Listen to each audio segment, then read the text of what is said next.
alcohol. You know how tough it is. You say, I can get away with just one glass of wine or whatever, and the next thing you know, you're on stage, dancing around the pole, and people are saying, wait a minute, that's my accountant. And, so now. My name is like, say that This is the most entertaining gentleman I've ever had. I'm always honored it, but damn, this guy's quiet. This guy is no longer there. But let me tell you, so let me tell you how this thing works. So the whole point is, sometimes it's redirect, sometimes it's, look over there. Exactly. Holy shit, guys, what are we doing here? And sometimes it's look over there and really look over there because something's there. So if they go after this guy, they find something, and he has some stuff, guess what? They're going to look good.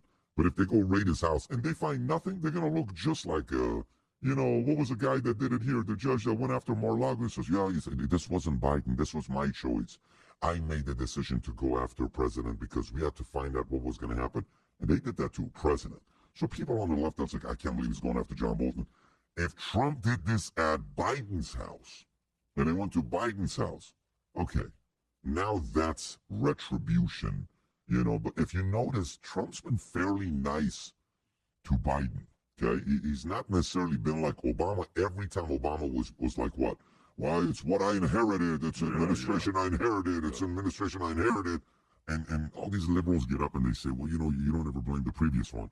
It's all Obama did for the first 4 years. Go back and play the tapes. It's out there. About Bush. Everything was about Bush's fault. Bush's fault. Bush's fault. Bush's fault. Bush's fault. It's like, dude, kudos to Bush. Love him or hate him. When he became president, he got up, never said anything. He said nothing from that day till today. Yes, 9/11. Yes, all this other stuff. The guy, for the most part, has been a non-influential player in the last. What is the NPC? He's not been somebody that's been that influential. So I don't know what they're doing here. Maybe there is something there. Maybe it's redirecting. Maybe it's misdirection. Whatever it is, time will tell. And we'll know within a month or 2 or 3 months that something was there or not. Because you want I to show agree, you. it's a risk. You could be, you come unglued with Letitia James. You don't want to be Letitia James by mistake. Yeah, you don't want to do that. I agree. You don't want to do that. Okay, so out of the list, him being on one of them. Him down there. Yeah. Him downstairs. Him, John Bolton, John Brennan, Hillary Clinton, all of the cases that they're going to talk about, the indictments are coming. They're going to be talking to everybody. They're going to have everybody, in court, the deposition that they have to do. Out of what percentage you give one person going to jail? One. Getting indicted and actually seeing prison. I actually think there's a 25% chance someone's going to jail. That's pretty high. I think there's a 25% chance someone, I don't know who, exactly, but I think someone. We deserve there. There won't be a fall guy. I think there's going to be someone that goes. Who? I don't know. Let me tell you what's the weirdest thing. I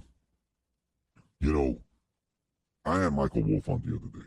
We had him for an hour. We had a podcast, and we've been speaking a lot lately because of the interest in this topic. Last night, I'm watching the Ghislaine Maxwell documentary. Have you watched it? On Netflix. Tom, have you watched it on Netflix? No, I'm not. The Maxwell on the Netflix. Highly recommend you go watch it. Highly recommend you go watch it. Let me say it again. Highly recommend you go watch it. Yeah. We were glued to the screen, me, my dad, and my son, okay? Just watching, how Epstein was the replacement of her father the day her father died, how close her and her father were, and some of the things that he taught her. Some things that I never knew about her, their methods. Some of the clients that were talking when they were taking them upstairs, and literally they would bring 16-year-old girls upstairs to their penthouse. Hey, can you bring your clothes upstairs? And they would bring them upstairs, and they would go in their room, change in the robe, come out. So imagine the 16-year-old girl is sitting right there. They, right in front of her, start kissing each other, and they start fooling around. And then they would look at her and invite her, come join us. Like, that was their method of doing it, right? Very interesting when you see that. So, for me, I talked to Michael Cohen a couple of days ago. We're having a conversation together about, what's really going on, and his position has changed. All of a sudden now he's complimentary. All of a sudden now he's, a little bit more complimentary to the president. All of a sudden Hillary's complimentary to the president. Weird. All of a sudden, Joe Scarborough's complimentary and saying Newsom's trying to be like Trump. All of a sudden, a lot of people are complimentary. So the moment people dramatically switch that aggressively, it's one of two things.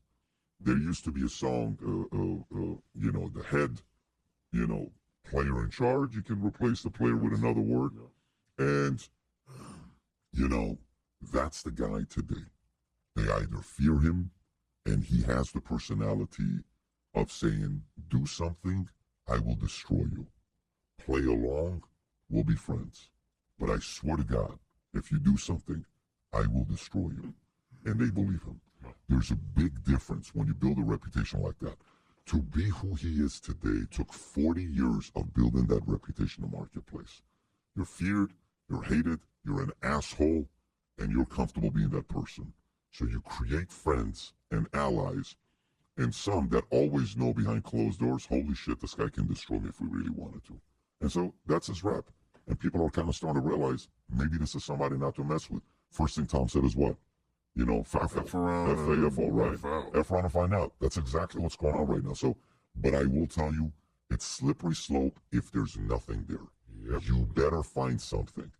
If you do this and you don't find something, they're going to say you're just like the previous administration. You're using the DOJ. Trust me.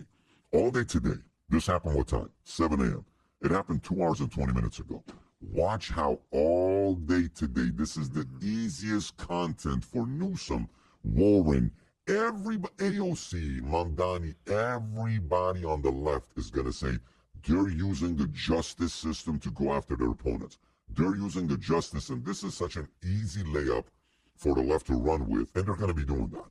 But if they do this, and in the next week, 2 weeks, 4 weeks, 6 weeks, they show something, holy shit. But that's such hypocrisy, which I think is the point that you're making here, is that all they did was weaponize the justice system. All they did was do that, and then to do this. Speaking of hypocrisy, one thing I just want to speculate with Bolton, you know, this guy is known as the biggest warmonger around.